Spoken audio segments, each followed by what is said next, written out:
Bangladeshi Tesla অর্থাৎ অটোতে করে যাচ্ছি কোর্টে। সে খুবই হতাশ, কারণ তার আমি সবসময় ছোটো ছোটো ছবি তুলি, বড় বড় ছবি তুলি না। কেন তার আমি ছোটো ছবি তুলবো? তার এটা একটা মানে বড় অবজেকশন খেতে হবে। তো আমরা বর্তমান আছি গাড়িতে। এই গাড়ির মধ্যে আমি বর্তমান 1x ভিডিও করতেছি। অদ্ভুত লাগতেছে, একটু 0.5-এ শিফট করি। 0.5-এ শিফট করলে অবশ্য ভালো আসতেছে, কিন্তু স্টেবিলাইজেশন খুবই জঘন্য।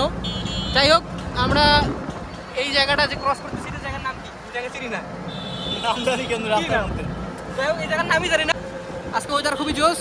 রাজশাহীর লাইটিং রাতের বেলা যখন দেখা যায়, দিনের বেলা যখন দেখা যায় না, কিন্তু বাতিগুলো তো আছে। আর ব্লগিং এভাবে কন্টিনিউ করতে থাকবো। আর ব্লগিং কন্টিনিউ করতে করতে আমরা তোমাদের 4 মিলিয়ন সাবস্ক্রাইবারকে ক্রস করে ফেলবো। ব্লগিং কন্টিনিউ করতে করতে আমরা কিছুক্ষণের মধ্যেই চলে যাব রাজশাহী কোর্টে। রাজশাহী কোর্টের জন্য একটা সেপারেট ভিডিও থাকবে।